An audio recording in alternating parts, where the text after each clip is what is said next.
Bienvenidos a mi canal, chicos. Welcome to my channel, guys. Today we'll be doing some roasted tomato salsa. Very easy, simple, and delicious. We're going to roast off our tomatoes, red onions, and jalapenos. Toss in some olive oil. We're going to do that on the broiler setting so you get a nice good char on it.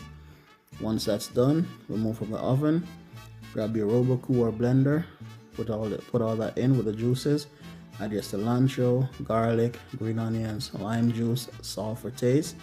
Blend until smooth, or if you want to keep it chunky, that's up to you. Once that's done, you get the consistency you're looking for.